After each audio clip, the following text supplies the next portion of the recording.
Every day, you are lied to by your colleagues, your friends, and sometimes even your family. Study shows the average person hears between 10 to 200 lies a day. And the scary part, you believe 80% of them. Psychologists call this the truth default theory. We are hardwired to believe people because it is easier than doubting them. But today, we turn that switch off. I am going to teach you the shadow protocol for reading human deception. These are not magic tricks. These are biological signals that the body cannot hide. Once you learn to see them, you will never look at a conversation the same way again. Before we look for lies, we must understand the truth. The biggest mistake people make is looking for general signs of lying. They think, oh, he's fidgeting, he must be lying. Wrong. Some people just fidget naturally. To catch a liar, you must first establish a baseline. This is step 1. When you start a conversation, ask easy, harmless questions. Ask about the weather. Ask what they had for lunch. Watch them carefully. How often do they blink? Where do they look when they remember a fact? Do they sit still or move their hands? This is their normal. Deception is not an action. It is a deviation. You are not looking for nervousness. You are looking for a change from their baseline. If a calm person suddenly starts tapping their foot, that is a signal. If a loud person suddenly gets quiet, that is a signal. Without a baseline, you are just guessing.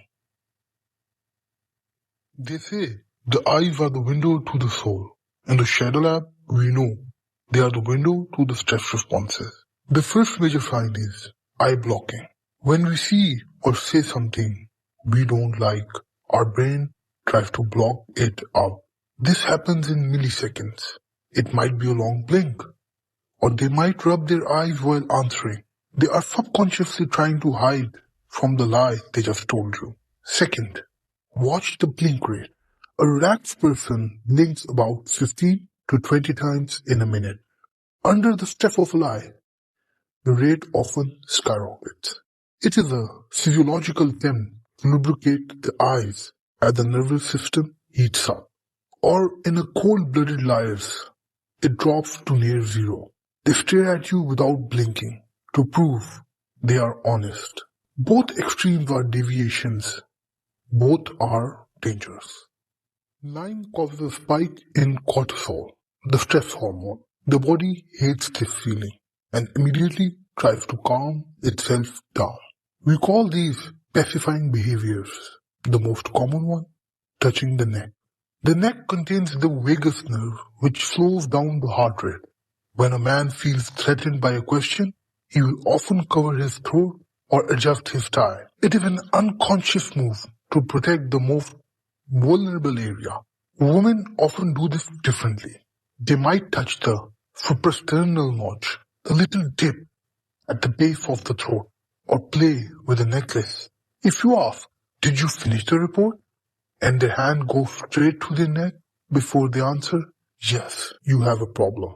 Their mouth said yes, but their body screamed, I'm in danger. Most people focus on the face.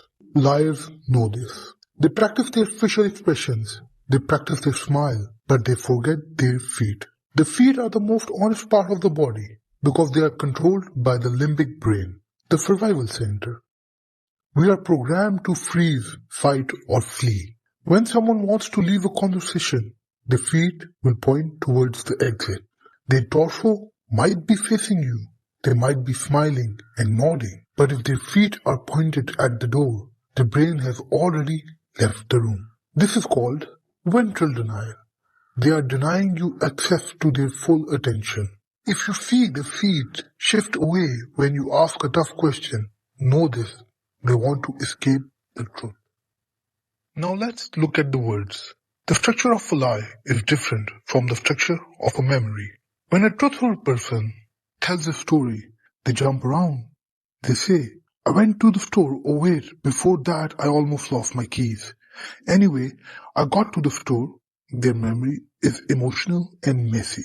A liar has rehearsed their story. They tell it in a perfect, strict, chronological order. I did A, then I did B, and then I did C.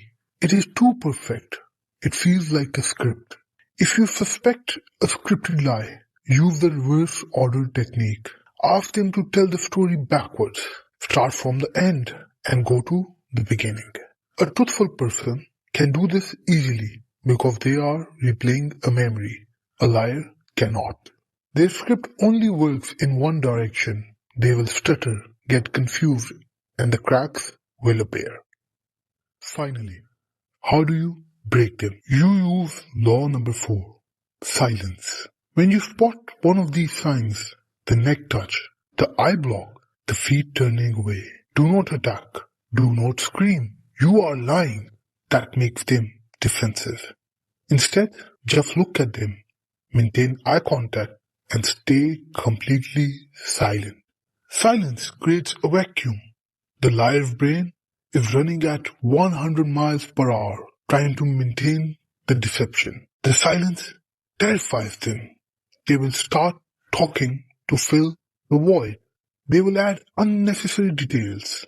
They will explain things you didn't ask about. They will sell past the clothes. Give them the rope and let them tangle themselves. The truth is not always what people say. It is what they do. Watch the baseline. Watch the hands. Watch the feet. And trust your gut. You now have the tools to see the shadow behind the mask. Use them wisely. Subscribe to The Shadow Self. I am watching.